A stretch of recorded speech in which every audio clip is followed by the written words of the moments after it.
pero kailangan ko na magtrabaho. Kaya di ako magiging pabaya.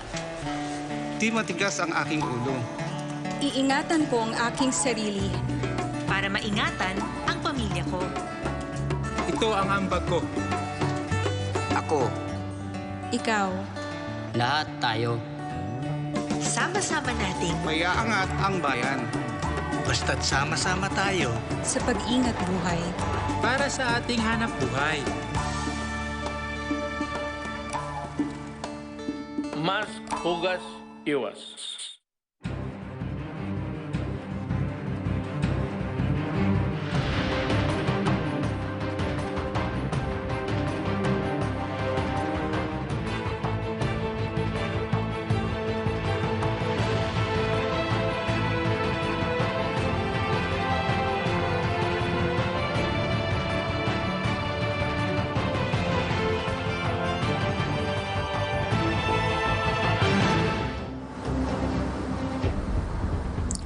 Maganda umaga Pilipinas. Ngayong araw po ng Huwebes, mga impormasyon dapat ninyong malaman ang muli namin ihahatid kasama pa rin ang mga panauhin na direktang sasagutin at bibigyan linaw ang mga isyu ng bayan. Good morning, Aljo. Mayong adlaw, Yusek Kraki, Gatuang, ang News. Magbibalita rin tayo sa patuloy na vaccination rollout sa mga ospital sa bansa at ang walang tigil na pagsugpo sa COVID-19.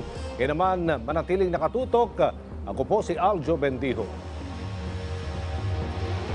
At sa ngalan po ni Secretary Martin Andanar, ako naman po si Yusek Rock Ignacio at ito ang public briefing #Laging Handa PH.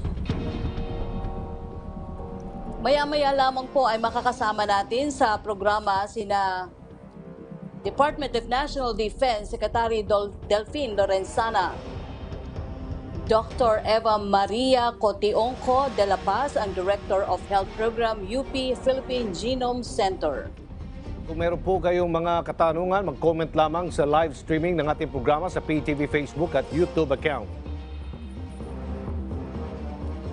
At para po sa ating unang balita, binigyan din ni Senator Bongo sa isinagawang Senate hearing kahapon ang pagkakaroon ng access sa information, maasahang communication service at maayos na internet connectivity dahil malaking bagay ito sa ating mga kababayan kapag panahon ng kalamidad. Dahil din dito, prangkisa ng ikatlong telco sa bansa lusot na sa komite. Para sa iba pang detalye, narito po ang report.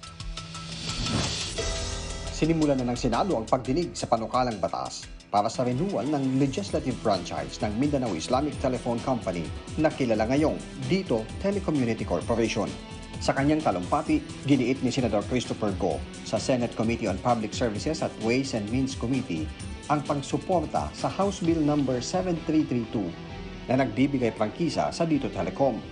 Ayon sa mambabatas, mahalaga ang maayos at mabilis na komunikasyon at impormasyon, lalo na sa panahon ng kalamidad. Mula sa sunog, bagyo at kahit saang pandemya ating kinakaharap ngayon, kailangan po ang interconnected at well-informed ang mga Pilipino upang makapaghanda ng maayos at makaiwas sa anumang peligro. Ito mismo ang aking realisasyon habang nag-iikot sa bansa, habang tumutulong sa ating mga kababayan na nasasalanta ng iba't ibang sakuna. Malaking tulong niya ang paglulunsad ng third telco sa bansa para mapalakas ang telecommunication connectivity na nangangahulugan na mas makararating ng mabilis ang impormasyon sa publiko dahil mayorya na ay gumagamit ng smartphone. Despite economic turmoil caused by COVID-19, Dito was recently able to fulfill its commitment to the government of providing internet coverage to 37% of the Philippine population with a minimum average broadband speed of 27 Mbps. Noong Lunes, nagsimula ng mag-operate sa piling lugar sa Mindanao at Visayas ang Dito Telecom. Sa pamamagitan ng House Bill 7332, palalawigin ng pamahalaan ang prangkisa ng Dito ng 25 taon kapag napaso na sa 2023 ang unang ginawad na legislative franchise para dito. Your franchise is not a right but a mere privilege that can be revoked once you violate your undertakings. Malaki po ang tiwala namin dito sa Senado at ng lahat ng mga Pilipino na makakatulong kayo sa tuloy-tuloy na pag-unlad ng ating bayan. Samantala, seguridad ng bansa mula po sa mga kaaway ng Estado sa loob at labas ng ating teritoryo habang nasa gitna rin tayo ng laban kontra COVID-19. Yung kasama po si Defense Secretary Delphine Lorenzana. Good morning po, Secretary. Good morning, Rocky. Good morning, Aljo. Opo. Secretary, unahin ko na po yung mga isinasagawang vaccination rollout sa mga military units. Kumusta po ito so far? Gaano po raw karami ang mga nabakunahan at ilan po sa kanila yung nakaramdam ng side effects? Tuloy-tuloy naman ang rollout, Rocky. Unahin ko muna yung 100,000 na binigay sa akin ng Ministro ng National Defense ng China, 100,000. 30,000 ang naiwan sa DND para sa mga frontliners ng Veterans Medical Center, yung Biluna, at saka yung mga personal ng OCD na nasa harapan para sa mga nag-aayos ng mga lumalaban sa nag-aayos na maharap natin ang mga kalamidad, at saka yung sa government arsenal at iba pa. Ngayon, sa AFP naman ay 70,000 na ibigay sa kanila. As of yesterday ay 9,043 na yung nababakunahan at magbabakuna pa sila ng 25,000. Tuloy-tuloy ito, Rocky, araw-araw. At gusto nga ni Secretary Doke, maubos na yung Sinovac na ibinigay nung unang ibinigay ng China ng linggong ito. Pero hindi ko alam kung matutupad yung kanyang plano na maubos na yan kasi nandyan na yung AstraZeneca. Gusto na nilang i-roll out yun na sabay-sabay. Secretary, nadagdagan po ba yung gustong magpabakuna sa hanay natin mga sundalo nitong nagdaang linggo o may iba pa rin po sa kanila yung naghihintay ng napupusuan o gusto nila sanang bakuna? Meron pang mga ayaw pero karamihan doon sa mga umayaw nung una ay papayag na. Dahil lang sa itong pag-spike na naman ng mga infection at medyo natakot siguro. Kaya pati nga yung mga health workers ng veterans na ayaw pa sana, naghihintay sila ng ibang bakuna. Pero nung mabalitan na tumataas yung bilang ay nagpabakuna na rin sila. So kumukunti na lang yung mga ayaw Rocky. Sa tingin ko yan, mga ilang araw pa na malakas yung infection wala na sigurong tututol dyan sa Sinovac. Opo. Tungkol naman po sa unauthorized vaccination, ako, Secretary, within the military personnel, wala raw pong nakukuhang impormasyon ang FDA tungkol sa kaso. They are facing a black wall daw po. Totoo po bang hindi nakikipag-cooperate ang PSG sa investigasyon? Siguro tanongin natin yung PSG commander dahil siya naman na nagsabing makipag-ugnayan siya, makipag-cooperate siya sa FDA o sa DOH. Kasi yung PSG, although part yan ng AFP, ay parang independent yan na naka-attach sa Office of the President. So halos independent yan sila, so dapat sila na lang ang tumugon dyan sa mga tanong na yan. Opo. Secretary, bigyan daan ko lang yung tanong ni Joseph Morong po ng GMA News. Ano po, ang tanong po niya, as NTF Chairman, how do you think can we arrest the rise of COVID-19 cases? What measures are we going to implement? Bumalik tayo dun sa dati nating strict implementation ng mga health protocols, Rocky, Joseph.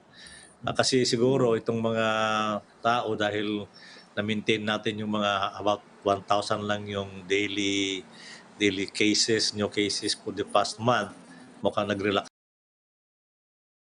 sila. At saka ito nga, yung bagong variant na sinasabi ng mga eksperto na masyadong infectious, more infectious, not necessarily more deadly, pero yung nga, siguro nagkalat na yan, so madali na lang. Tinuturo yung dahilan na yung hindi raw po pagsunod sa minimum health protocol. So may instruction na po ba sa deployment ng ating AFP personnel on ground? Hindi naman namin binawi yung instruction namin nung una pa lang, Rocky, na kung ano man yung kailangan ng mga local government officials o LGUs, nangangailangan sila ng warm bodies to implement itong ating protocol, ay dapat tugunan nila yon. So nandiyan pa, it's still in effect, and so the LGUs can request the military and even the police to help them implement. Kasi dito naman sa Metro Manila, mukhang konting barangay lang naman yung mga naka-lockdown. So doon lang muna mag-concentrate yung ating mga tropa. Opo, Secretary, yung tanong po ni Celerina Monte, unahin ko na lang po muna ito. Ano po, not sure daw po if na-present na po ba ni Secretary kay Pangulong Duterte ang this hardware ng US wants to give to Philippines as payment for continuance of visiting forces agreement. Ano po daw ang reaksyon ng Pangulo dito? Yung ba yung sinasabi mong may listahan na ng mga naibigay? Opo. Ang sabi ni Ambassador Romualdez sa DC ay meron daw binigay sa kanyang listahan. Ngayon, nasa akin na yung listahan na yon at pinapa-compare ko dyan sa Armed Forces at saka Defense kung pareho ba yung nandoon saka pareho yung ating natanggap. Pagka na-approve na yon, pagka napatunayan na totoo yun, maaaring i-publish din namin yan o sabihin namin sa media para makita naman ng mga tao kung ano yung mga naibigay ng mga Amerikano nitong mga nakaraang taon. Opo, ito daw po yung sinasabing pwedeng ma-reconsider para po dun sa ipagpatuloy itong BFA, Secretary? Ang desisyon naman ng pagkapatuloy o pag-terminate ng BFA na kay Presidente. Alam naman niya yung mga yan dahil yung Malacanang mismo ang humingi ng mga listahan na yan from the AFP at saka GH sa DND kung ano-ano na yung mga ipinangako ng US itong mga nakarang taon at kung ano-ano yung mga natupad nilang i-deliver na mga equipment or grants. Opo. Secretary, mainit po itong usapin sa nangyari po magkahiwalay na operasyon ng PNP at militar sa Calabarzon kung saan siyam daw po na aktivista ang namatay sa nasabing engkwentro. Halo-halo po yung nagiging reaksyon dahil di mo na-violate po yung due process. So ano po ang masasabi niyo dito, Secretary? Ang pagkakaalam ko, Rocky, itong operasyon naman ng PNP, support lang kasi yung armed forces dyan eh. Wala namang power yung armed forces na magsagawa ng arrest. So, ang ginagawa namin ay sumuporta sa PNP kung kailangan nila ng sapat na tao para sa pagkakaalam ko rito na nasabi sa akin ay mayroong arrest warrant na isa-serve itong pulis ito sa mga taong ito. So, nagkaroon ng putukan at namatay ang siyam sa kanila. Pero maraming nakuhang baril doon sa possession nitong mga so-called activists. Mayroon pang mga explosive, 15 pieces of explosives, IEDs at saka granada. So siguro, hintayin muna natin yung investigasyon na siguro NBI ang mag-investigate yan para medyo impartial, hindi armed forces o hindi rin PNP mag-investigate para maging patas ang investigation. Ang hiling ko lang sa mga sa kabila kasi alam natin kung sino naman itong mga to na kasi hindi pa nga nag-umpisa ang investigasyon, naka-report na tayo sa United Nations Human Rights at sila ay gumagawa na ng katulad nitong headline na to, nakalagay diyan yung sa Inquirer ngayon na nakalagay dito is arbitrary killing of activist appalls UN body. Siguro, hintayin muna natin yung investigasyon dito sa atin bago natin isuplong. So, ang ginagawa nito sa kabila, ang patingin ko, ng kalaban natin, ay they are trying to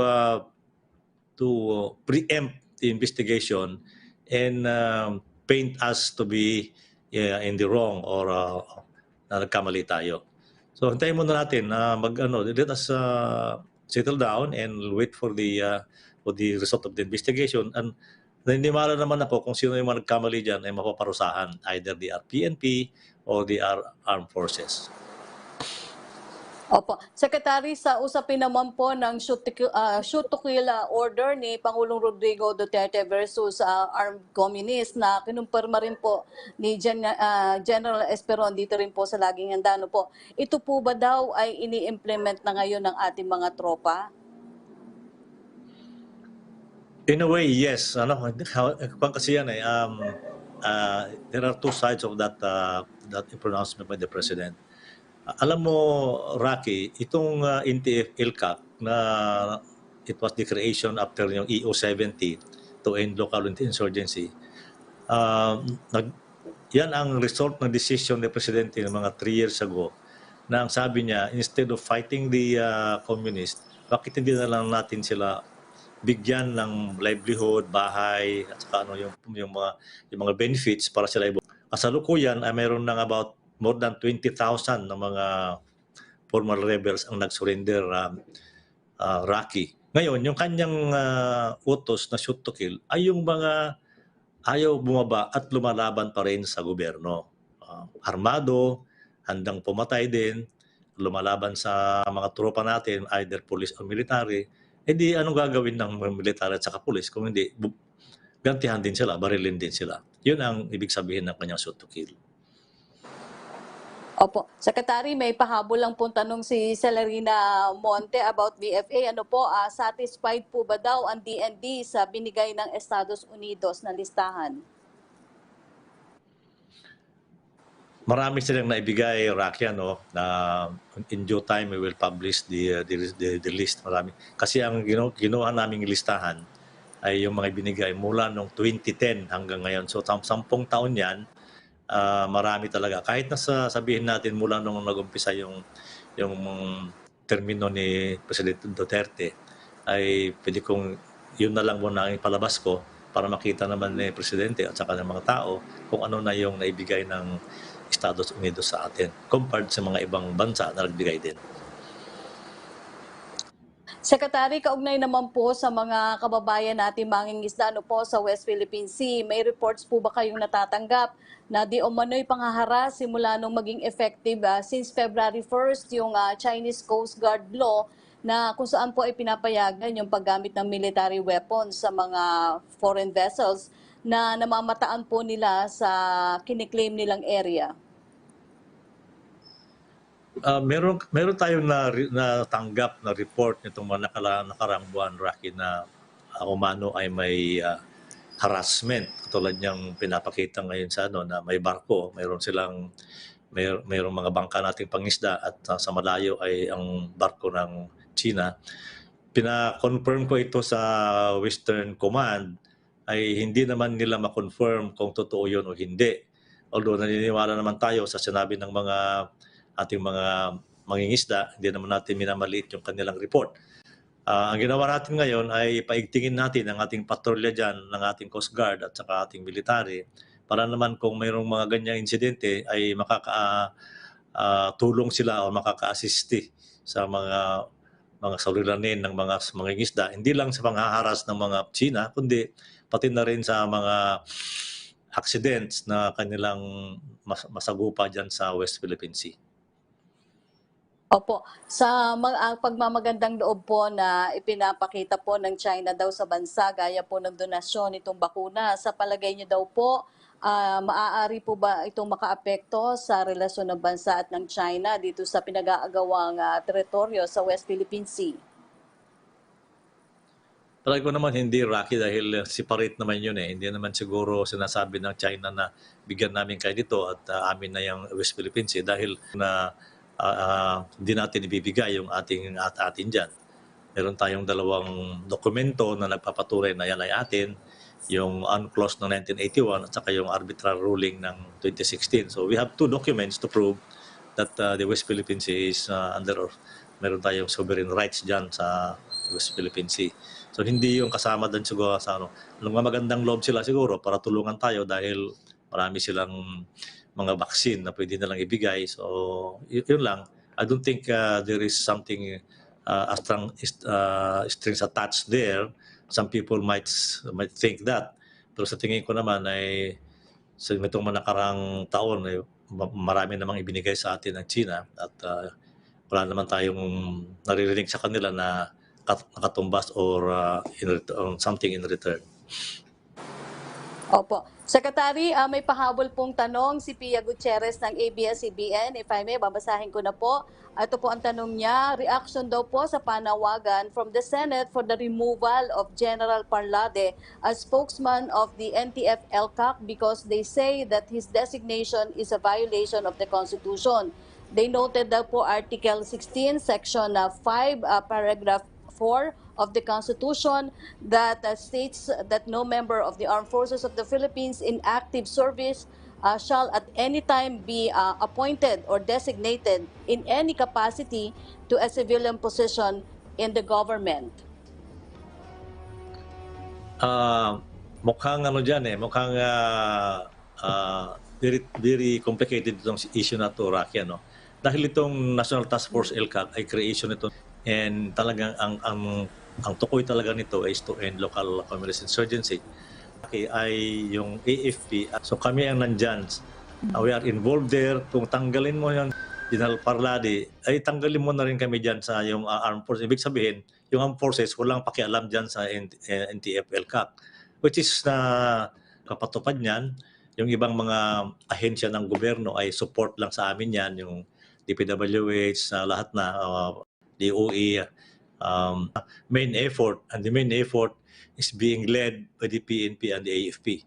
And General Parlade, his expertise is being utilized as a spokesman. Wala akong makikitang violation of the Constitution.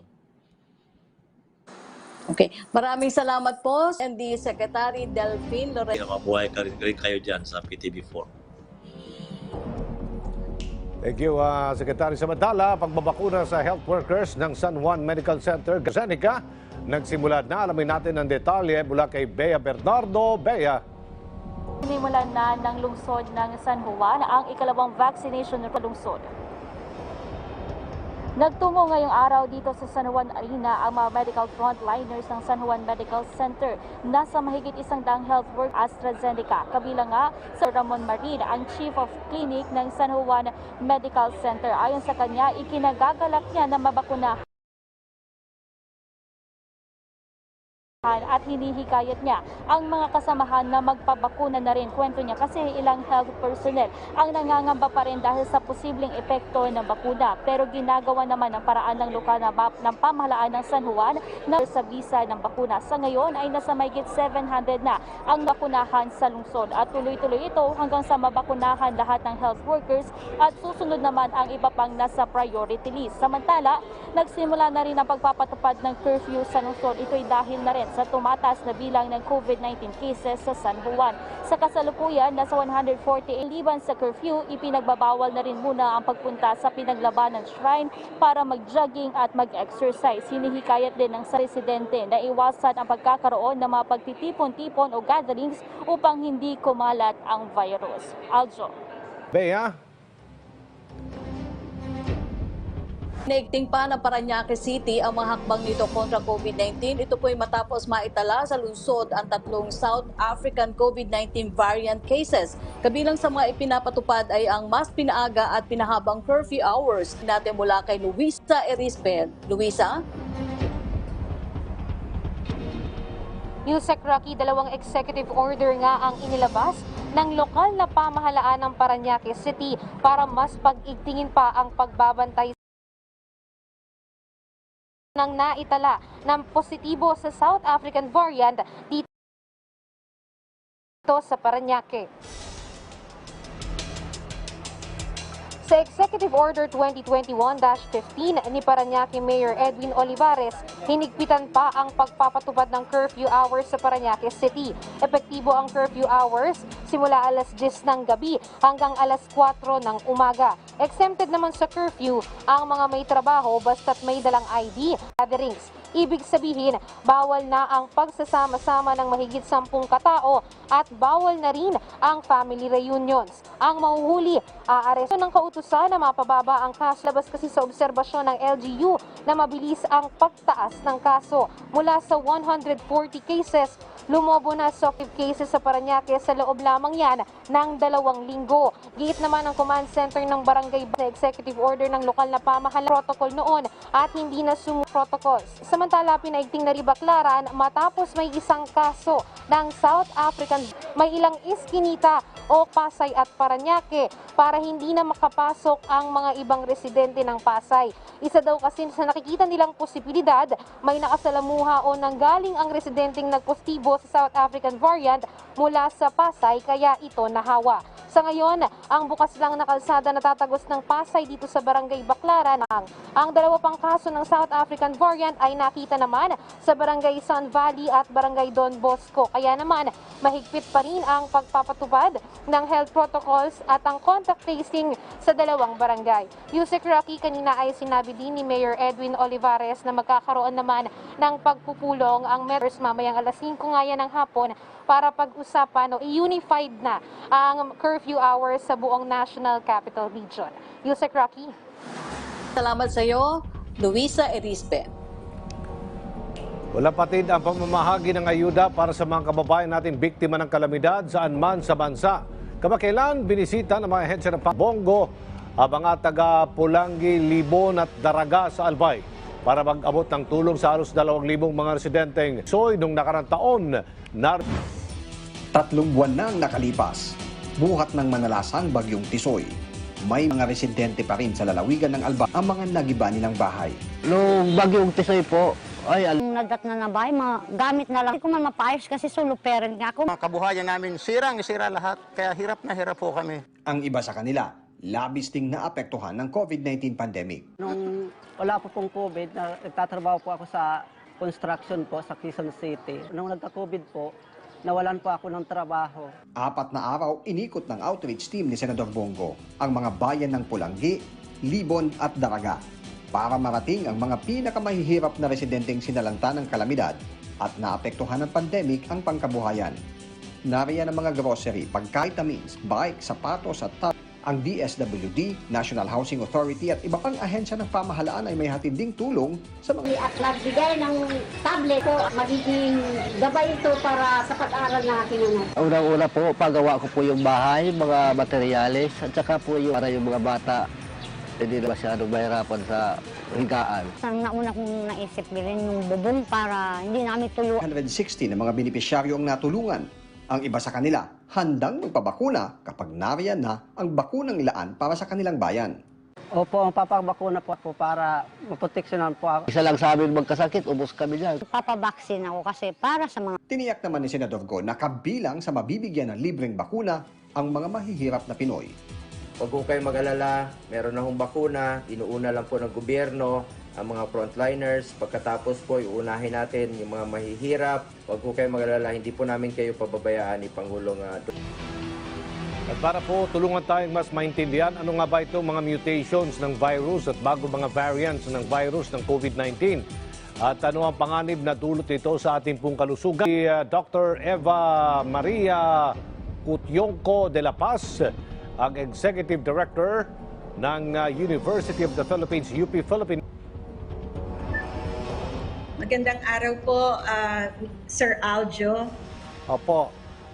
Doc, kumpirmado nakapasok na sa bansa ito pong mga bagong variant ng COVID-19 so far. Paano po nagkakaiba-iba itong mga may UK, may variants o variants? Ano po ang variant na pinangangambahan ng mga eksperto ngayon?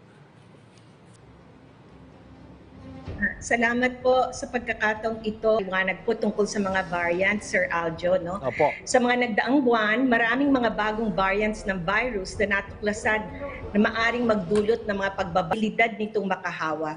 Ang coronavirus na nagbabahagi po ng mga pare-parehong namamanang hanay ng mga mutation po kung tawagin. Ang mga variants na ito ay lumitaw sa magkakaibang geograpiyang rehiyon ng mundo, Africa at Brazil. Ang nakita pa lang po sa ating bansa ay ang B.1.7 na otherwise known as the UK variant, at ang B.1351 or ang South African variant po. Sir Aljo, kung pwede po, banggitin ko lang ang mga importanteng mutation na variants na ito, no? Sa U variants, lahat ay nagtataglay ng isang hindi pangkaraniwang konstelasyon ng mutation or signature mutations. Ngunit, lahat po sila ay may N501Y mutation. Ang mutation na ito ay nakakaapekto sa receptor binding domain ng spike protein na ginagamit pangkapit ng virus sa mga selula ng katawan ng tao. So ang mutation napapalitan ang amino acid ng protina, no?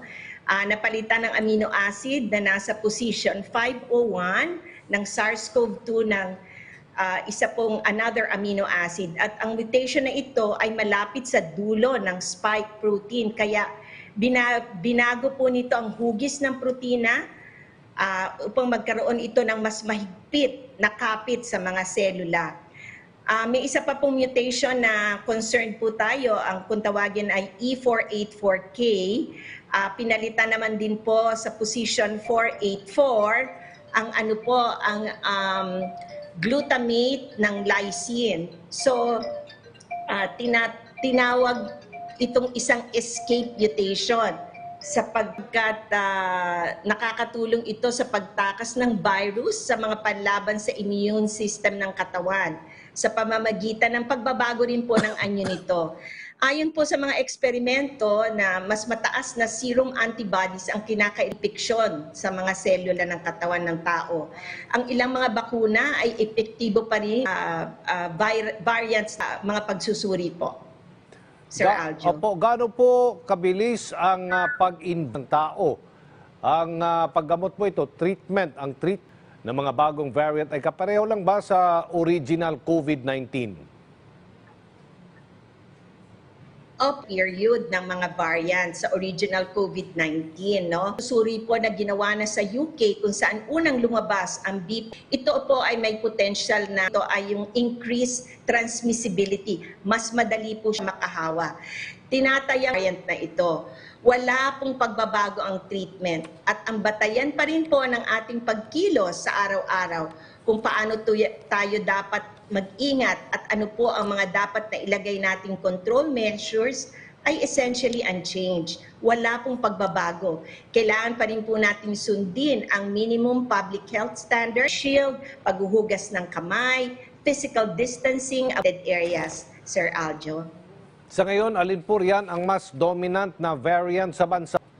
Ang mga variants of concern ay hindi pa po dominant sa bansa. Hindi pa po dominant. From more than 3,000 sequences na ginawa na po natin na parte ng ating genomic surveillance efforts sa bansa simula po unang linggo ng January, lineage, hindi po variant, lineage is the B.1.63 or the Hong Kong lineage po, which comprises about 24% po. Masasabi ba natin ito ang nangungunang dahil mga nakalipas na araw, Doktora? Sir Aljo, at sa ating mga tagapakinig, hindi pa po natin sinasabi yan ng may kasiguraduhan na ito at makapag-sequence pa po ng virus sa mga samples na galing sa mga lugar na may spike or clustering of cases sa iba't ibang parte po ng bansa. Ang amin pong naobserbahan ay maari pong dahil isang virus, medyo napagod na po ang ating mga kababayan sa pagsunod. Katulad po ng nasabi nyo kanina, kasama po si Yusek Rocky, no, na sa interviews, nagiging kampante na po tayo. Kailangan po nating ulitin ang ating mensahe na kailangan po natin pababain ang kaso ng mga virus. Kasi pag pinababa po natin ang mga kaso, bababa din po ang tsansa ng virus na mag-mutate at maminsala sa atin. Monte na may Brazilian variant sa Quezon City dito po. But kinorek siya ng Health Department na ito'y may Brazilian lineage.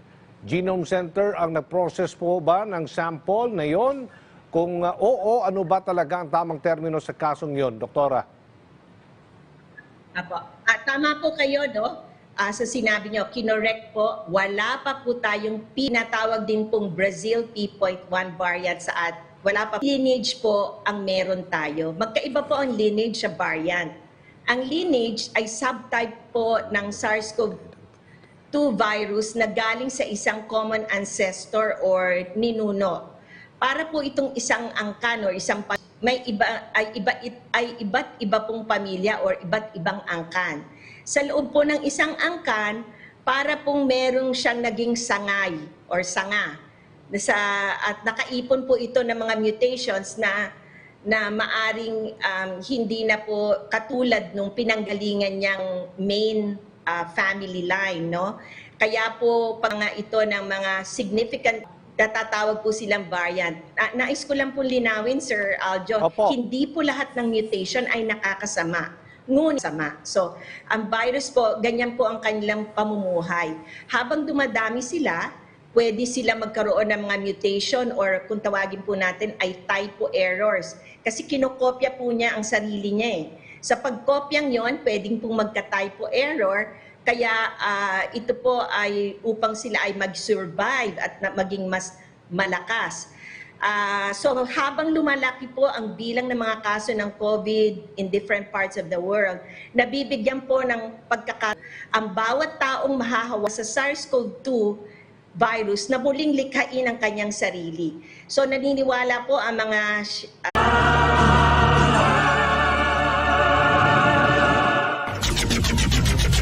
RPN Provincial Stations, DZBS Baguio, DYKB Bacolod, DXXX Zamboanga, DXKO Cagayan de Oro, DXDX General Santos, DYKC Cebu, DZKI Iriga, DXKD Dipolo, DXKS Surigao, DXKP Pagadian, DXKT Davao, at DZRL Bata. RPN Provincial Stations.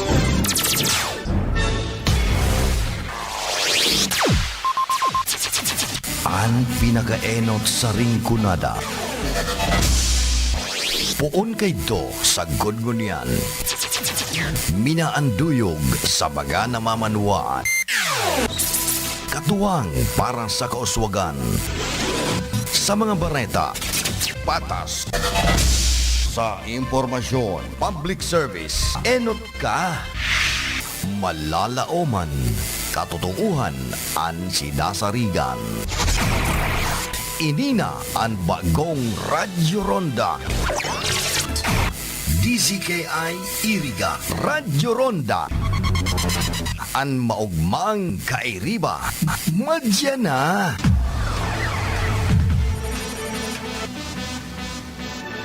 RPN Radio Philippines Network, Radyo Ronda, DZKI Iriga, member kapisanan ng mga broadcaster ng Pilipinas. Ang oras na inihatod sa Indo ni Honorable John J. Fortuna, Municipal Councilor, Nabua, Camarines Sur. Oras niya to sa kunyan, alas 12:11 nin pagka-udto. Radyo Ronda Newswatch.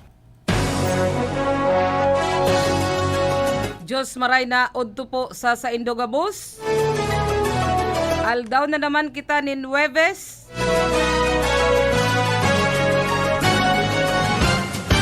Pizza 11 kan bulan nin Marso taon 2021. Makakaibahan ta na mahatod kan mga barata sa lado lokal an sa tuyang mga pag-iriba sa luwas. Sa lado technical, kasuba guyaon si Cha Buenaobra. Gunyan si Kuya Tony Aguilar an sa tuyang chief technician.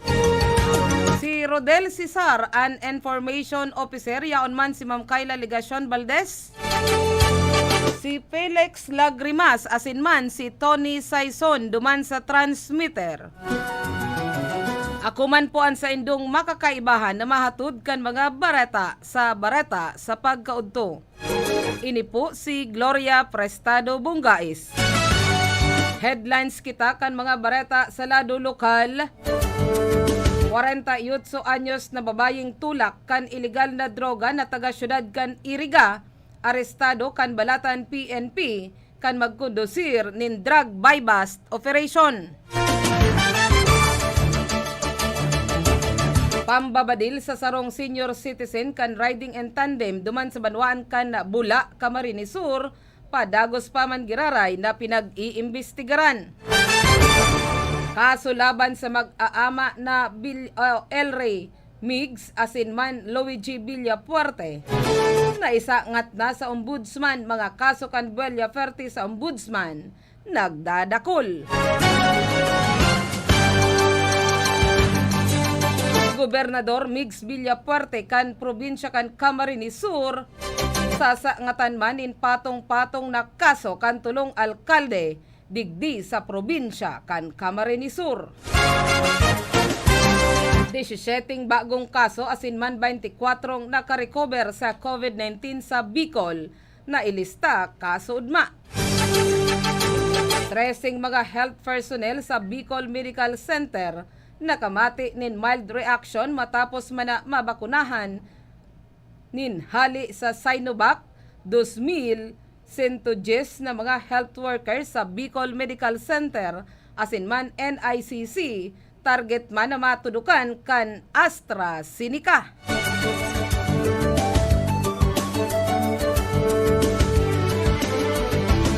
Pagiging mapag-rumdum asin man nagmamakulog na leader ni dating Congressman Nonoy Andaya liwat na namati kan mga taga-banwaan kan Pili kaso ugma. PNP sa Pili, Camarines Sur aminadong naiipit sa tensyon kan duwang politiko sa saindang banwaan.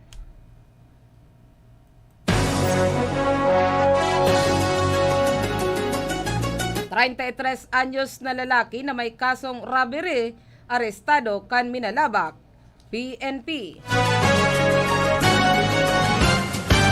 Comelec Bicol na nanaonin pribis tanganing makapagbinsir kan mga maparehestrong botante para man sa 2022 elections.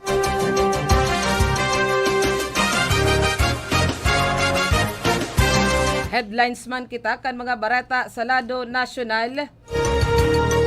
Public display of affection bawal muna sabi kan PNP. Brazilian variant mayo paman sa Pilipinas sigon sa DOH. 50,000 na Pinoy target na bakunahan ngunya na taon. Pagpapakuriyat kan soldados pulis okay sa Senado. 117,000 na dosis kan Pfizer maabot sa Abril. COVID case 9 na beses na malangkaw pag nagdakol pa ang may UK variant.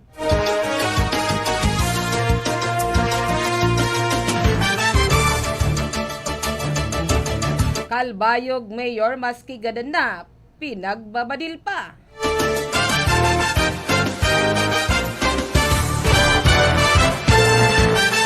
Maski na may bakuna na dai maging kampante sigon man ki Bongo. Go Duterte nanginot sa presidential vice president isurvey.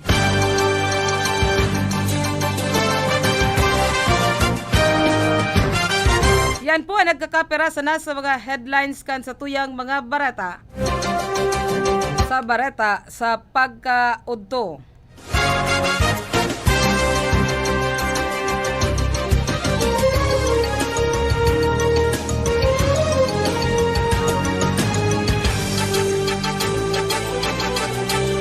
Ngunyan, detalyes tulos kita kan sa tuyang mga barata sa lado lokal.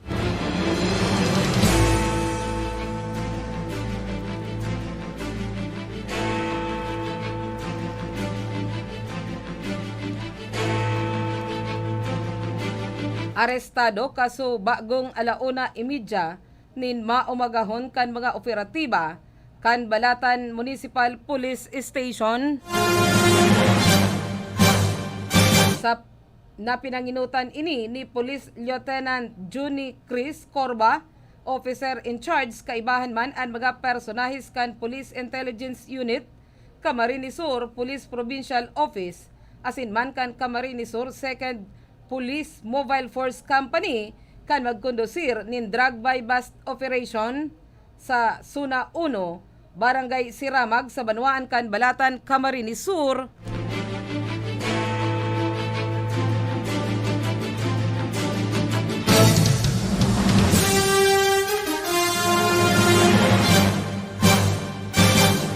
Na nagresulta ini sa pagkakaarestar kan sospek na pinagbistong si Alicia Payen Inyona, 48 anyos, may agom, residente kan Suna 2 sa Barangay San Nicolas, Digdi sa syudad kan Iriga.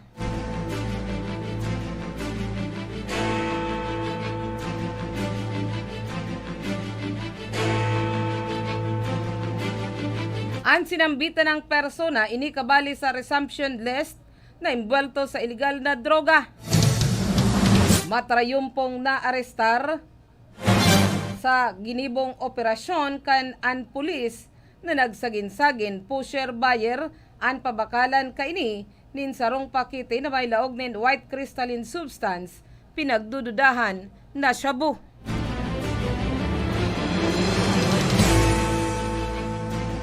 Mantang apwera sa nabakal sa sospek na konpiskar pa, hali sa posisyon kaini iyoan 5 pidaso o pakete kan heat sealed transparent plastic sachet na may laog pa man giraray nin white crystalline substance o pinagdududahan man na shabu.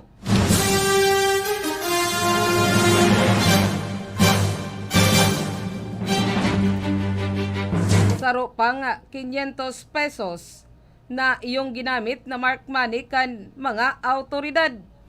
Sa presente, ang sinambitan ng sospek na taga-syudad kan Iriga na nagdayo pa duman sa Banwaan kan Balatan, Camarines Sur para sa na magpabakal kan pinagdududahan na shabu. Inianyaon na ngunyan sa kustodiya kan Balatan Municipal Police Station. Mientras na inian nakatalaan man na plantsaran nin kasong paglapas kan Republic Act 9165 mas bistado sa Comprehensive Dangerous Drugs Act of 2002.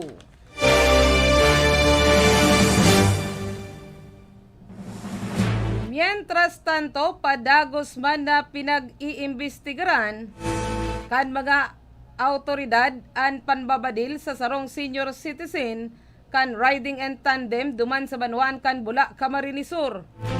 Ang biktima pinagbistong si Eddie Bolante, 62 anyos, residente kan Barangay San Miguel sa sinambitan ng Banwaan.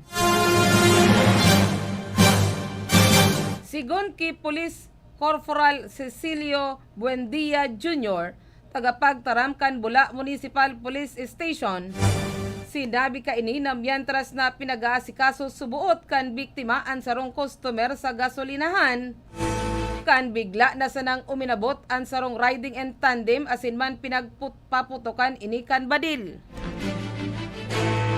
Sa inisyal na pinaggibong investigasyon kan mga autoridad, napag-araman na maswerteng nakasalbar asin daiman nakulgan o tinamaan kan balakan badil ang sinambitan ng biktima. Enot subuot kaini pinaghuna pa ni Bolante na ensaiya man na customer ang pinagpaputokan kan sospek. Diba? En connection pa man kaini mayo man subuot nin ano man na naresibing huma ang biktima asin mayo man nin kaiwal. Sa ngunyan, padagos pa man giraray na pinaglalapag kan mga autoridad ang pagkakabistuhan kan mga sospek nin huli ta na kua o na hiling ini sa CCTV.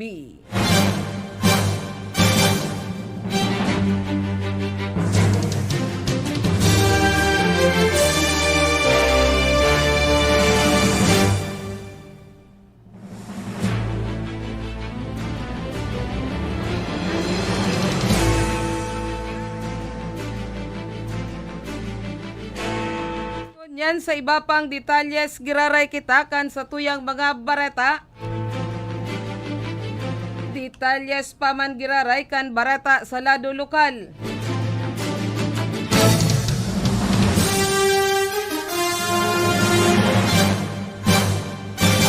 Naisangat na ni dating Camarines Sur 1st District Board Member Carlo Batalla na gunyan iyo ining presidente kan Citizens Crime Watch ang kasong violation of Republic Act numerado 3019 asin man 6713 kontra kay Camarines Sur 2nd District Congressman El Rey Villafuerte. Sa mga aki kaini na sinda Camarines Sur Gobernador Migs Villafuerte asin man Luigi Villafuerte kaibahan sa kakasuhan man iyo ang sarong nagngangaran Emmanuel Gonzales. Ang kaso na ipinagsangat ni Batalla kontra sa sinambitan ng mga individual ini ang may koneksyon sa pagpapabisto asin man pagdidestino sa nakakahoven na tugang kan gobernador bilang provincial administrator kan Camarines Sur sa kaibong kan kawaran manin kan currency kan sangguniang panlalawigan. Enot ng pigkompermar ni Camarines Sur, Vice Governor Imelda Papin ang kawaran nin matibay na basihan tanganing apodon na provincial administrator si Luigi Villafuerte. Dakulman ang naglalaom na matatawanan in positibong resulta ang kaso kontra sa mag-aama na Villafuerte. Dakul pa man na nakabinbin na kaso sinda Congressman El Rey Villafuerte asin man Gobernador Migs Villafuerte nakadaklan ini ang may koneksyon sa korupsyon.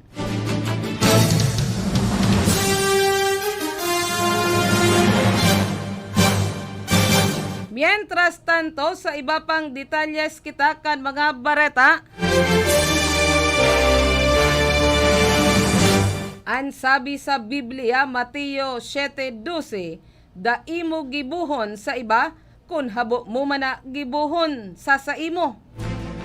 Kon kaya ang tulong alkalde sa lugar digdi sa tulong lugar digdi sa Camarines Sur, masangat man in kasong kriminal asin man administratibo ki Gobernador Migs Villafuerte.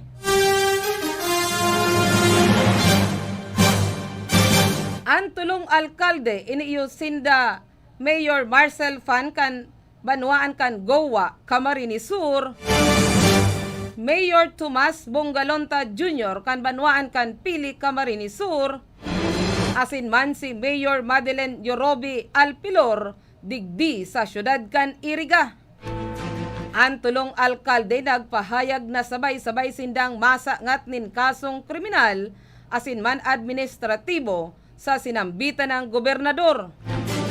Dapat naman subuot na mamatian kan gobernador ang kulog nin payo asin an magsimbag sa mga ipinagsusunad na mga reklamo na iyuman kaining pinagigibo sa sainda. Sigun sa mga sinambitan ng alkalde, habo na kota na nindang gibuhon ini sa sinambitan ng gobernador, alagad sobra naman subuot nin huli tabo sindang untukan. Asin padagos na nakakamati nin panggigipit. Kung kaya ang sikat na linya sa teleseryeng Pangako sa Sayo kaidto ni Amor Powers na pigganapan ni Yola Valdez na mananamitan mo man an balos kan sarong api.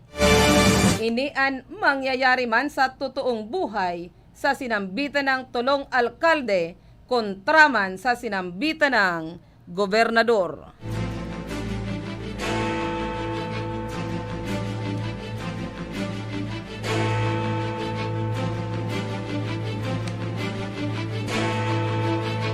Oras niya to sa ngunyan, alas 12:27 nin pagka-udo.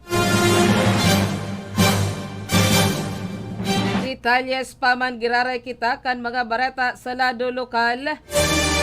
Naggigibo na nin gimmick ang Commission on Elections, Comelec Bicol, tangani man na makapagbinsir kan mga maparehistro na botante para man sa 2022 elections.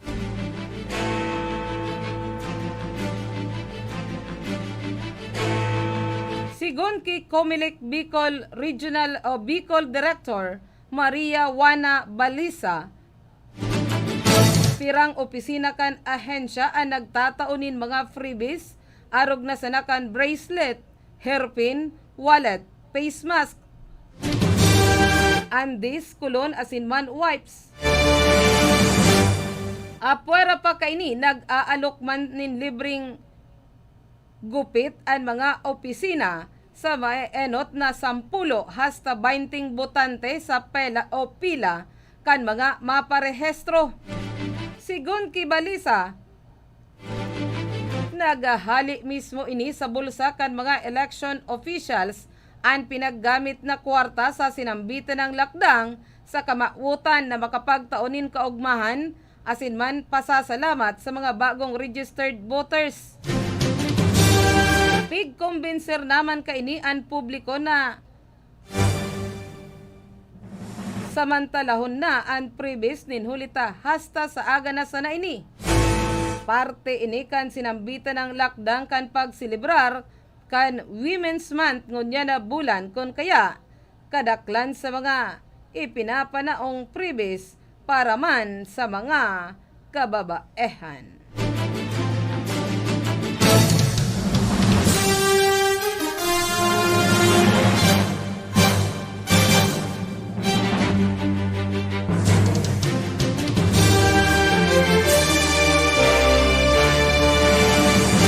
Mientras tanto, nakapaglistanin 17 bagong kaso sa COVID-19 ang Department of Health kasuodma digdi sa rehiyon kan Bicol. 10 kaini hali sa Camarines Sur kung saan 4 an hali man digdi sa syudad o hali man sa syudad kan Naga. 2 sa Banuan kan Pili asin man saro man digdi sa syudad kan Iriga. Saro man duman sa mga banwaan kan Kamaligan, gain sa asin man sa banwaan kan San Jose. 3 kaso ang nadugang sa probinsya kan Sorsogon, kon saan saro ang nailista sa Sorsogon City, asin 2 duman sa banwaan kan Magallanes. 2 kaso man ang nadugang sa probinsya kan Albay, kon saan saro ang nailista sa banwaan kan Daraga, asin saro man sa banwaan kan Malilipot. 2 kaso man ang nailista sa Catanduanes, kung saan saro ang nadugang duman sa banwaan kan Birak, asin saro man sa banwaan kan Batu. Sa kabilugan, uminabot na sa 4,926 ang kaso kan COVID-19 digdi sa rehiyon, kung saan 468 o 9.50% kaini ang aktibong kaso. 213 o 4.32% ang nagadan, mientras na 4,245 o 86.16 o 18% ang mga naumayan. Nasa 24 naman ang bagong naumayan na nakadugang kasuodma, kung saan 15 kaini hali sa probinsya kan Camarines Sur, anuman sa Sorsogon, 2 sa syudad kan Legazpi, asin saro man sa Camarines Norte. En connection paman kaini padagos paman ang daing untok na pagpagirumdom kan DOH digdi sa Bicol na perming sunodon ang bida solusyon sa COVID-19 para sa serbisyong salud Bicol non.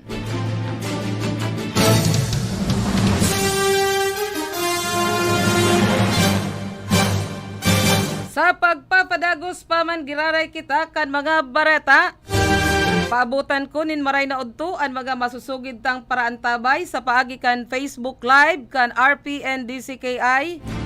Yaon dyan si Manay Carmencita Rambuyong, si Manay Chit. Siringman si Manoy Elvis na taga Springfield Subdivision San Roque, Iriga City, pero yaon iniduman sa Metro Manila. Siringman si Venus Prestado Bonggae Salba sa Kuyang Tugang, duman sa Pasig City. And si Miss Dina Buro magiging katabang ta, sponsor sa Lenten season dyan sa Barangay San Esteban sa Banwaan, Nabwa, Camarines Sur. Maray na udto sa Indo dyan.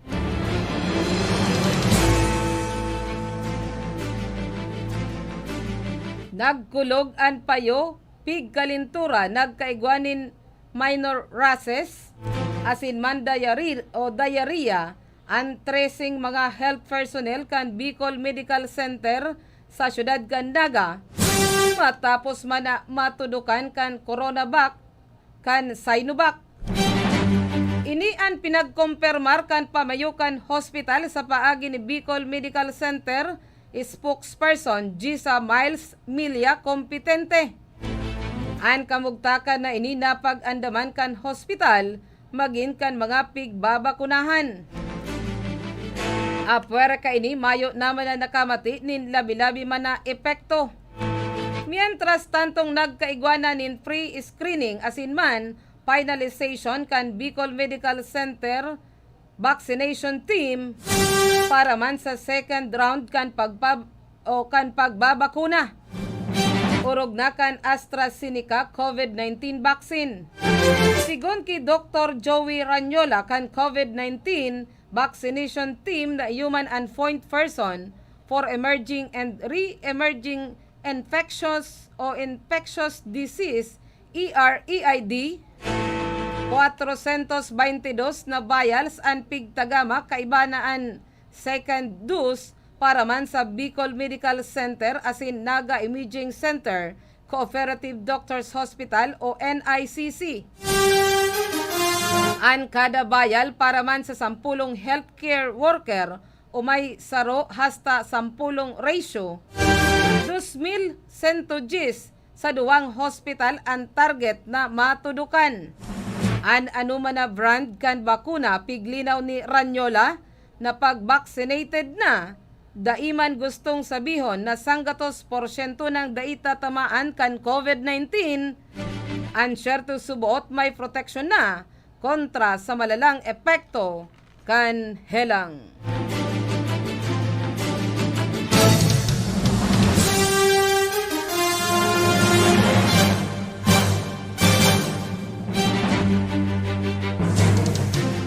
Mientras tanto,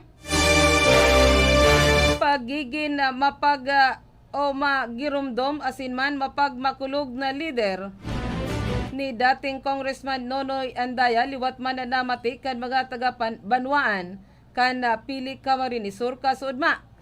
Ang mga pinagbutasan na tataramo ni dating 1st District Representative Congressman Nonoy Andaya sa mga enot kaining naging pagtitiripon kan sa indaman na grupo na pag may problema ang saro, kadamay ang gabus.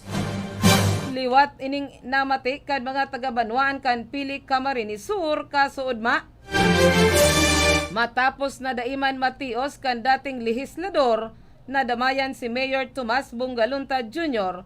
asin paabutan nin umaw sa pagtukaw kaini bilang pamayo o alkalde matapos na inian mapatawan kan preventive suspension kan opisina kan gobernador alagad nakakuha inin stay order sa Office of the President na may petsang 8 kan bulan kan Marso taon na presente. Ang pag-abot ni dating Congressman Nonoy Andaya sigon kay Mayor Tomas Bungalunta ini pagpapahiling na may pagmakulog asin may pagkamuot na leader na dapat igwa ang probinsya kan Camarines Sur. Ninhuli gani sa pagdadamayan kan grupo o minabot man ang apat na board members na sinda Board Member Trixie Clemente Makiling, Board Member Awil Yaguno, Board Member Pilapil asin man Board Member Robert Alfilor. Yaon man ang presensya ni Mayor Madel Yorobi Alfilor kan syudad nin Iriga asin Mayor Bernard Briuso kan Banwaan kan Libmanan, Camarines Sur. Sagod yan, uncovered court ang temporaryo menteng opisina ni Mayor Tomas Bungalunta Jr. ninhulita kasudma habong itao kan nakatukaw na dating acting mayor Bikbik Soliano ang liabi kan sinambitan ng opisina sa daiman maaraman na rason.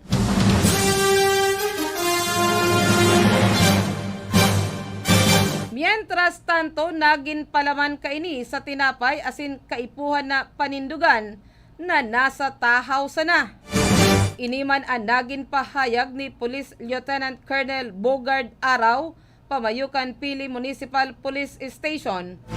Matapos man ang tensyon sa munisipyo kan Banuan kan Pili, Camarines Sur, orog na kan daipa nakakalaog ang grupo kan nagbabalik na nasuspender na mayor na si Tomas Bungalunta Jr. asin mayong nagtatao kan liabi. Sigun ki araw mayo ng social distancing o nagsusuro-suan na kan mangyari ang tensyon sa pagbabalik opisina ni Mayor Tomas Bungalunta Jr. Pirang beses sindang nakiulay na magbaba na ang mga yaon duman. Kampo man ka nagbabalik na alkalde o ka nagtukaw na acting mayor na si Vice Mayor Bikbik Solano. Pigsabi pa ni Araw nagin magabat ang papel ninda maski sa bilog na municipal compound tanganing mamantener sana ang katuninungan asin masunod ang health protocol. Dugang pa ni Araw ang kapulisan man ang well-guided gan sa indang prinsipyo na parehong maprotektaran asin maserbisyuhan ang kampo kan magkaibong nalado.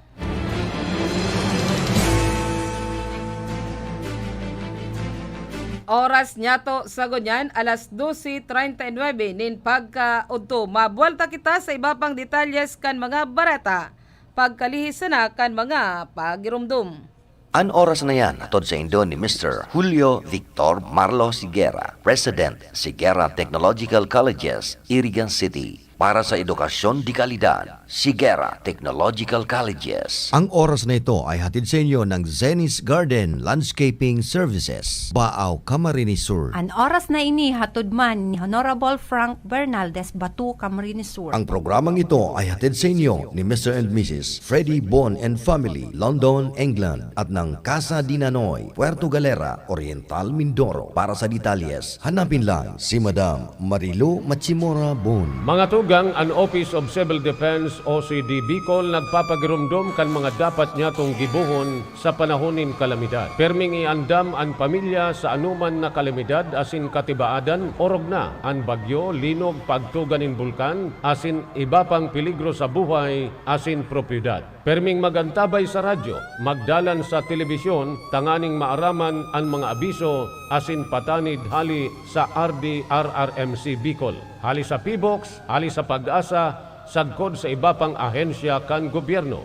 Iandam ang gubag o ibaldi kan sa indong pamilya tanganing maparikas ang pag-ibakwar kung kinakaipuan sa anuman na kalamidad asin katibaadan.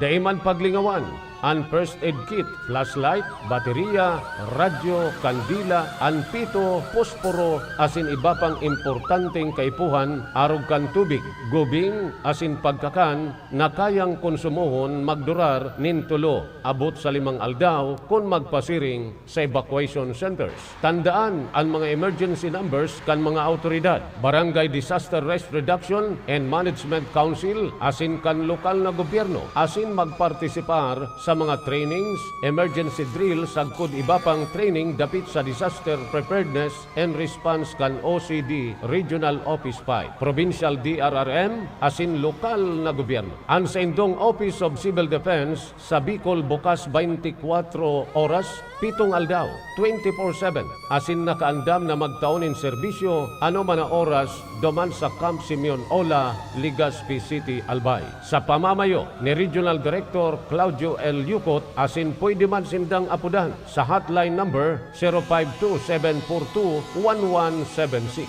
Sa OCD 5, bida ang handa. Life and Waferina Wellness Hub, your alternative medicine, healthcare, and massage clinic. Sinda nag-oopresir nin mga minasunod na serbisyo: iris analysis, 3D human disease analysis, total detoxification, colon detoxification, non-surgical gallstone removal, laser therapy treatment for stroke patients and brain-related, biosuffer therapy, traditional hilot or massage therapy, registered TISDA massage therapist, Bentusa, deep tissue massage, steam bath therapy, Winners Life and Waferina Wellness Hub. Abilabliman sa sainda ang mga minasunod na produktong mga pampagayon. Arog kan glutasol, kojic soap, 3-in-1 soap, feminine bar, whitening cream, glutathione lotion, 8-in-1 hair care treatment, men and women perfume, body scrub, asin igwaman nin mga mabitamina, asin masustansyang inumon na kaipuhan kan sa tuyang lawas. Yaon dyan, ang 10-in-1 coffee classic and cappuccino, premier organic juice, winner slim juice, life saver juice, supermind juice, Winners C, spirulina, grape seed extract, L-glutathione, barley powder, asin an sirodia. Kaya ano pang hinahalat nindo? Pasyaran an Winners Life and Waferina Wellness Hub. Ini makukua harani sa studio kan RPN DCKI, Highway 1, San Nicolas, Iriga City, sa diri asin pinamamahalaan ni Madam Lerio Waferina. We serve what you need. We serve what you want. We serve that you don't know that you need and want. This is the connection we built along these years through news, information, and entertainment. Thanks to radio, we let you see, hear, imagine things because we know a mind can deliver more. That's why it's called the Theater of the Mind Box. Let's celebrate this connection. February 13 is a World Radio Day. Because of technology, radio is not just an audio tuner these days. The connection is now a relationship. Marami nang natulungan at namangha sa galing at bisa ng iBerry. Ako nga pala si Nestor Libita, 40 years old, taga din sa Batangas City. Ay, ang problema ko talaga ay ang aking paningin at talagang malabo, lalo na pag ako nagdadrive sa gabi. Ay minsan ay narinig ko sa radyo yung iBerry. Ay sabi ko sa aking kaibigan ay ako'y ibili at nung nasubukan ko nga, abay nag-iba-iba ang aking paningin at ngayon ay kaya ko na magmaneho sa gabi. Ay talagang malaking pasalamat ko sa iBerry at malaking naitulong sa akin. Mabibili sa Mercury Drugstore at sa inyong mga suking butika. Kung ang hanap nindo, garantisadong trabaho para sa inyong mga heavy equipments. Apudan sana si Nick Clavillas sa CP number 0918-375293. Ang Marhaba Heavy Equipments and Auto Machine Shop. Nagaayos kan gabos na klase nin hydraulic pumps, control valves, hydraulic cylinder torch, converters, D-lights, heavy outboard spare parts. Iyan gabos, genuine replacement. Kaya kung ang problema nindo sa mga bulldozers, backhoe, graders, payloaders, ison o basta heavy equipments, saro lang ang pinagkakatiwalaan. Marhaba Heavy Equipments and Auto Machine Shop. Yaon sana sa boundary kan San Nicolas, Iriga City. Owned and managed by Nick Clavillas. Para sa detalyes, kontakon ang CP number 0918-317-5293. Marhaba Heavy Equipments and Auto Machine Shop. Salamat sa mga time check sponsor kan RP and DCKI at sa Notorious Details Car Wash and Studio located at Highway 1, Francia, Iriga City. Owned and managed by John and Diane Maestad. Ang oras na ini hatod sa Indo ni Honorable John J. Fortuna, Municipal Councilor, Nabua, Camarines Sur. Ang programang ini daraman sa Indo ni Acting Punong Barangay Ami Oleya and Family. Radyo Ronda Newswatch. Oras niya to sa ngunyan, alas 12:47 nin pagkaudto. Sa pagpapadagos paman giraray kita kan paghatud kan mga barata. Paabutan tama nin maray na udto si Toro Bermedo na nagaantabay sa Satuya sa mga oras na ini. Detalyes paman giraray kita kan mga bareta sa lado lokal. Pigkompermar ni Alcalde Mayor Yorobi o ni Mayor Madel Yorobi Alfilor digdi sa syudad kan Iriga na ongoing ngunyan an pagpapatindog kan level 1 City Hospital digdi sa syudad. Asin man kasabay an amusement park sa naanas man naging kontrobersyal kan mga nagtalikod na aldaw.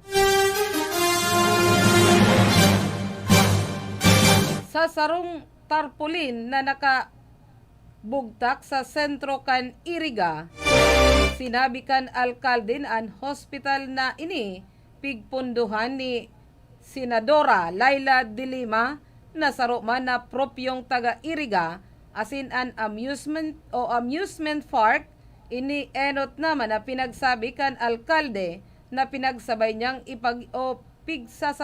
ipagibo ang sinambitan ng mga proyekto tangani man na maiandam ang gagastuson kan City Hospital na kukuahon man sana sa amusement park na daradakulang kantidad ang makukuha.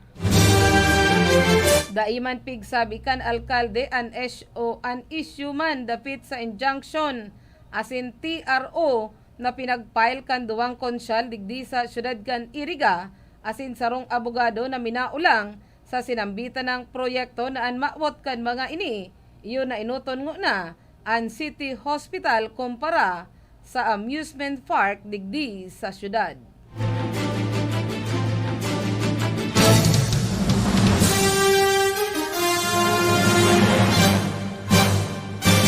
Mientras tanto, nasaro na naman na Bicolano ang pigkompermar man sa ranggong general kan Commission on Appointment.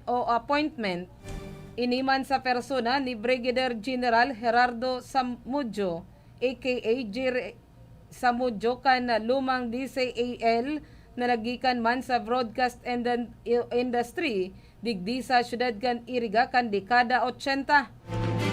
Si General Samudjo nagpuon sa pagiging piloto kan Air Force.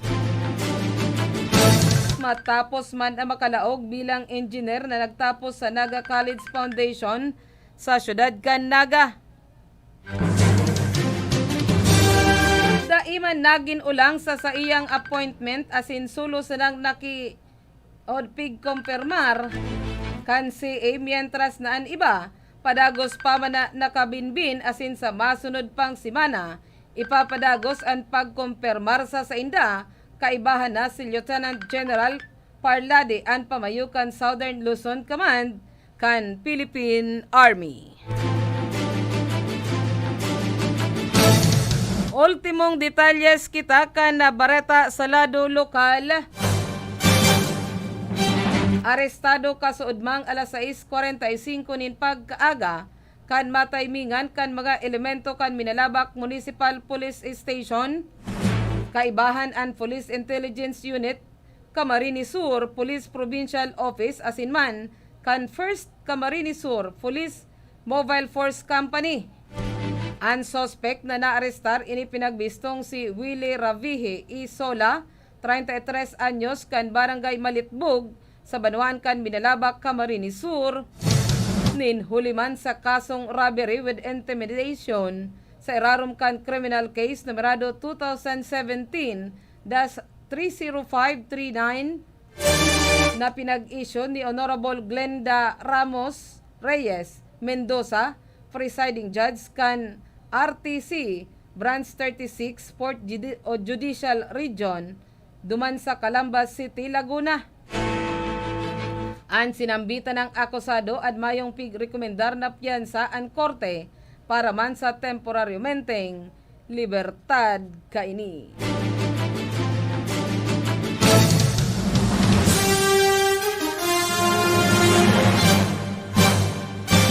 Ngunyan detalyes na kita kan mga bareta sa lado nasyonal. Tanganing malikayan ang pagkakaulakit.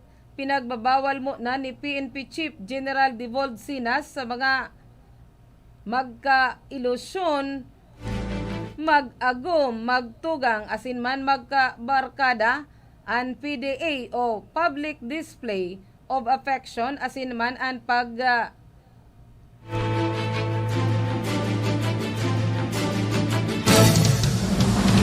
aakbayan o pag-abresyete sa publiko. Sinabi ni Sinas na haloy na talagang pinagbabawal ang pagkakapot sa kamot o PDA, alagad da isubuot mapugulan kan mga tawo urog na kon magkaibahan sa harong, kon kaya liwat ining nagpagirumdum na si taron an mabalgar. Ninhuli sa biglang paglangkaw kan kaso kan COVID-19, pagkukusugon liwat kan gobyerno ang pagbabantay sa publiko. May mga lugar sa Metro Manila na pasairarom na sa special concern asin man granular lockdown. Sa datos na nailista, ang 4 na aldaw na sunod na nasa 3,000 na level ang mga panibagong kaso kan COVID-19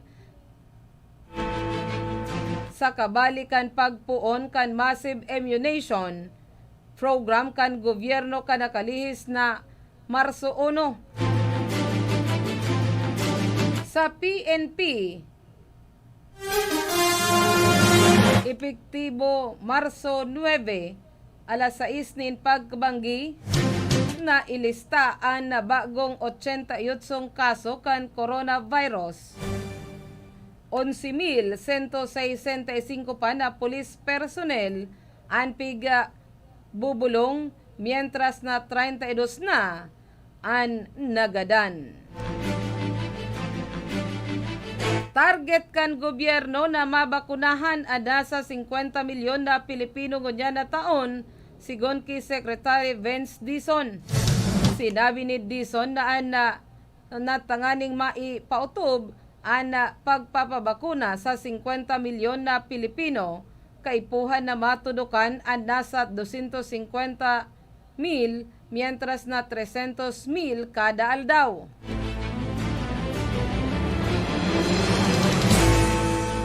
Sinabi pa man ni Dizon na piglalauman na maabot ang dakul na bakuna kontra sa COVID-19 ngunya na taon. Bakuna sa mga medical frontliners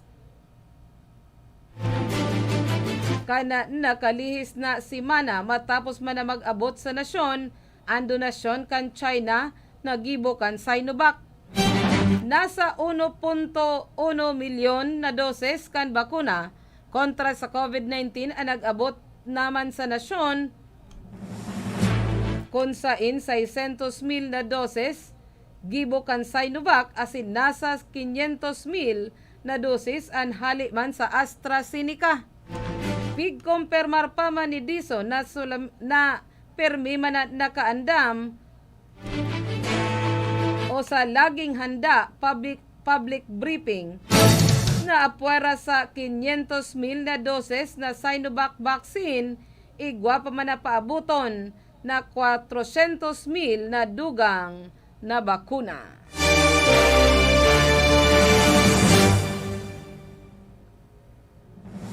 Suportado ninda Senate President Vicente Soto III asin man Senador Panfilo Lacson ang plano na liwat kuriyat kan mga pulis asin man soldados taganing maipautob ang quarantine minimum health standard sa tahaw man kan paglangkaw sa kaso kan COVID-19. Sigon ki Soto, dapat man na magtao ininin na pagtitiwala kung ini ang desisyon kan Interagency Task Force IATF din hulita sindaan na kaaram kan bilog na kamugtakan asin man mga statistics para man ki Lacson na hihiling man ang paglangkaw kan kaso kan COVID-19 sa nasyon asin daiman o pwede man na gamiton kan gobyerno ang police power kaini tanganing masyerto na maagapan ang paglakop kan virus. Big insister paman kan senador na nasa irarom paman ang public health emergency ang nasyon base naman sa proklamasyon 9/22 kan presidente asin man ang pag-iiskusarpak kan Pilipinas tagani man na makarecover sa epekto kan pandemya. Sinabi pa ni Lacson na dapat man na makipagtabangan ang mga sibilyan sa mga kasuguan asin man pagsunod sa tamang health protocols na iyong liabe taganing mapugulan ang paglakop kan coronavirus.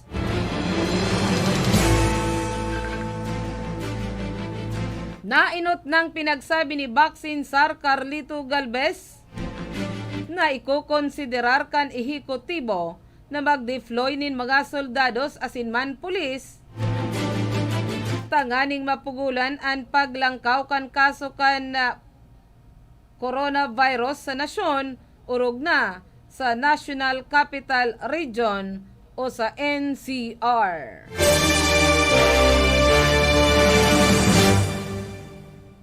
Paabutan ko man nin pasasalamat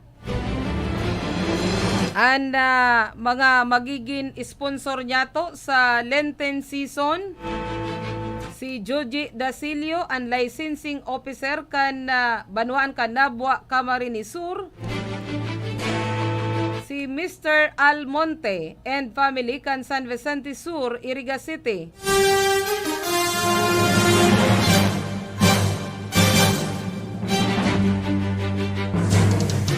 Ang hinirang packet motorbike na sa diri asin pinamamahalaan ninda Mr. Hiner and Mrs. Leia Bansi Bagamasbad makukuha sa Highway 1, Barangay San Isidro, Syudad nin Iriga.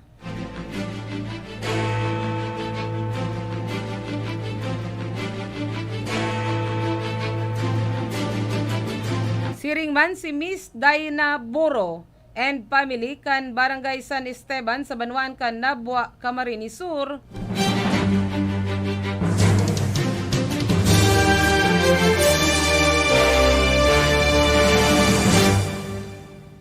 Asin man ni Florence Colarina Bichara.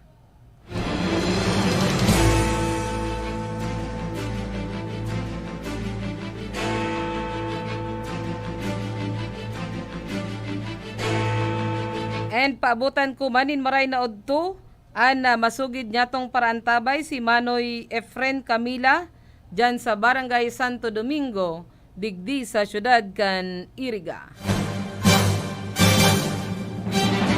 Yan na po ang naging kateripunan kan sa tuyang pagbabareta sa pagkaudto. Ngunya na aldaw nin Huwebes, pizza 11 kan bulan nin Marso taon 2021.